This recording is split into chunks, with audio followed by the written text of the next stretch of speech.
नमस्कार मित्रों, इल्विन क्लासेस के यूट्यूब प्लेटफॉर्म पे आपका बहुत बहुत स्वागत है। मेरा नाम विवेक है। हम लोग सीसेट की तैयारी कर रहे हैं। उसमें हम लोग अंतर व्यक्तिक कौशल एवं संचार कौशल वाले कक्षा को पढ़ रहे हैं। कक्षा जो प्रैक्टिस सेट की कक्षा है यह करीब समाप्ति की तरफ है। तो आइए बात करते हैं। ये हमारा 11वां प्रैक्टिस सेट। पहला प्रश्न, संप्रेषण के प्रक्रम का प्रथम चरण है या संप्रेषण के प्रक्रम में प्रथम चरण है। In the process of communication the first step is कूट संकेतन, इनकोडिंग करना, संदेश मैसेज, विसंकेतन, डिकोडिंग, ग्रहण रिसीविंग। तो हम जानते हैं कि संप्रेषण के प्रकरण में प्रथम चरण क्या है? कूट संकेतन। विकल्प ए हमारा सही हुआ। अगला, निम्नलिखित संप्रेषण के पक्षों में से बेमेल पद ज्ञात कीजिए। जो मेल न खाता हो उसको हमें ज्ञात करना है। Find out the odd item from the aspects of communication given below. पहुंच, एसेस विषयों की प्राथमिकता, प्रायोरिटी ऑफ टॉपिक्स, बाधाएं, इंटरप्शंस, व्यवहार का अर्थ, मीनिंग ऑफ अ बिहेवियर। तो हम जानते हैं कि जो बेमेल है वो क्या है? व्यवहार का अर्थ, मीनिंग ऑफ बिहेवियर। आज का अगला प्रश्न, निम्नलिखित में से एक अंतर व्यक्तिक संबंधों के निर्माण में समस्या उत्पन्न कर सकता है। 4 विकल्प दिए गए हैं। इसमें यह पूछ रहा है कि कौन सा एक अवयव, कौन सा एक विकल्प अंतर व्यक्तिक संबंधों के निर्माण में समस्या उत्पन्न करता है। Which one of the following can create problems in building interpersonal relationship. शर्मीलापन, सांवेगिक परिपक्वता, दृढ़तापरक, तदनुभूति। तो हम जानते हैं कि जो शर्मीलापन है यह इसमें बाधा उत्पन्न करता है। साइनेस। किसी संगठन में संप्रेषण जो प्रकारों एवं स्तरों से परे हो जाता है वह है।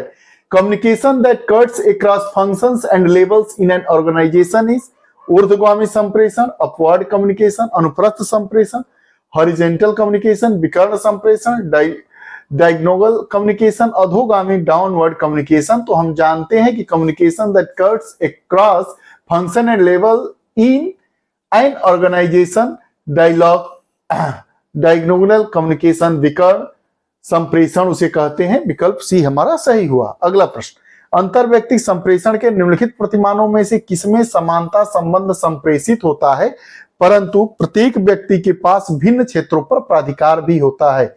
इंग्लिश वर्जन इसका देखेंगे। In which of the following patterns of interpersonal communication and equality relationship is maintained but each person also has authority over different dominance relationship is maintained but each person also has authority over different dominance। विकल्प है संतुलित विभाजन प्रतिमान, the balance split pattern, समानता प्रतिमान, the equality pattern, असंतुलित विभाजन प्रतिमान, द अनबैलेंस स्प्लिट पैटर्न, एकाधिकार प्रतिमान, द मोनोपोली पैटर्न। तो जो संतुलित विभाजन प्रतिमान है वही इसका विकल्प हुआ सही। तो अंतर व्यक्तिक संप्रेषण के लिए जो संतुलित विभाजन प्रतिमान है, समानता संबंध उसी से प्रेषित होता है परंतु प्रत्येक व्यक्ति के पास भिन्न क्षेत्रों पर प्राधिकार भी होता है। प्राधिकार मतलब अथॉरिटी। निम्नलिखित संप्रेषण संजालों में से किसमें समूह का प्रत्येक सदस्य केवल अपने से निकटतम समूह से ही सदस्य से ही संप्रेषण कर सकता है। In which of the following communication network each members of the group can communicate only with his nearest member. 4 विकल्प है। चक्र संजाल, व्हील नेटवर्क, श्रृंखला संजाल, चेन नेटवर्क, वाई संजाल, वाई नेटवर्क, वृत्त संजाल, सर्किल नेटवर्क। तो इसको हम कहते हैं चेन नेटवर्क, श्रृंखला संजाल।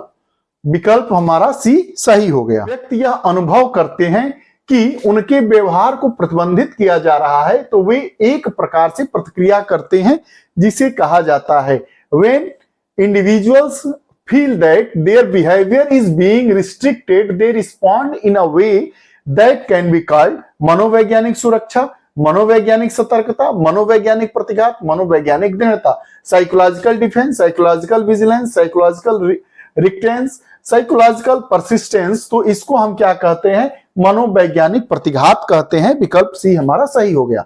अगला, वरिष्ठ कनिष्ठ संबंध में व्यक्तिक या गैर व्यक्तिक सूचना का प्रकटन क्या कहलाता है? द डिस्क्लोजर ऑफ पर्सनल और non personal information in superior subordinate relationship is called. निकटता, खुलापन, सहभागिता, अनौपचारिकता, क्लोजनेस, ओपननेस, शार्पिंग इनफॉर्मेलिटी, तो इसको हम क्या कहते हैं, सहभागिता कहते हैं। विकल्प बी हमारा सही हो। निम्नलिखित में से कौन सा कौशल किसी के साथ निकट मित्रता को बनाए रखने में सहायक होता है? विच of the following interpersonal skill is the helpful in maintaining close friendship with someone? चीजें उधार लेना, स्वैच्छिक रूप से आवश्यकता पड़ने पर सहायता करना, शक्ति अभिप्रेरण, पार्टी में प्रसन्न रहना। तो जो स्वैच्छिक रूप से आवश्यकता पड़ने पर सहायता प्राप्त करना, यह कौशल किसी के साथ निकट मित्रता को बनाए रखने में सहायक होता है। आवश्यकता पड़ने पर जब हम किसी से कुछ चीजें ले सकते हैं, दे सकते हैं, तो यह हमारे निकटता को प्रगाढ़ करता है, हमारी मित्रता को प्रगाढ़ करता है। विकल्प बी हमारा सही होगा। Volunteering help in time of need. कथनों पर विचार करिए। Consider the following statement.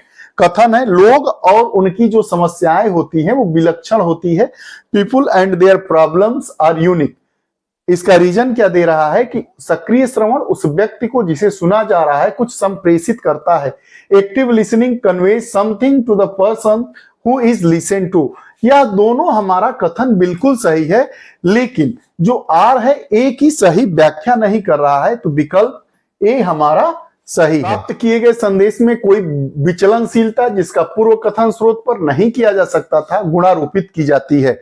Any variability in the message received which could not have predicted at the source is attributed to भ्रम पर, मिसअंडरस्टैंडिंग, अवरोध पर, ब्लॉक्ड, कोलाहल, नॉइज, अतार्किक चिंतन, इरेशनल थिंकिंग। तो इसको हम जानते हैं कोलाहल पर। विकल्प भी हमारा सही मिलान करना है।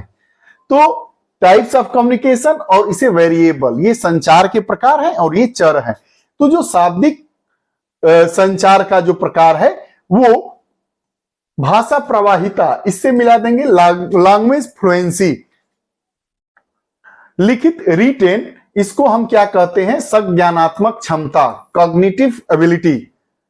उसके बाद जब हम बात करेंगे संकेत का, तो ये सामाजिक सांस्कृतिक कारक, सोशल कल्चरल फैक्टर्स और दैहिक हाव भाव, जो हमारा फिजिकल जेस्चर होता है उसका मिलान करेंगे। अंतर्निहित अर्थ, इम्प्लाइड मीनिंग। तो विकल्प हमारा बी सही हो गया। 2, 4, 1, 3।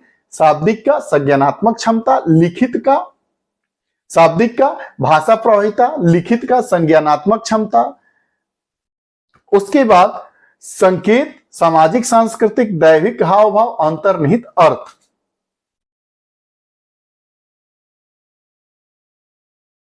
ये रही आज की हमारी कम्युनिकेशन स्किल और इंटरपर्सनल स्किल से संबंधित कक्षा। आपको हमारी कक्षाएं कैसी लगती हैं?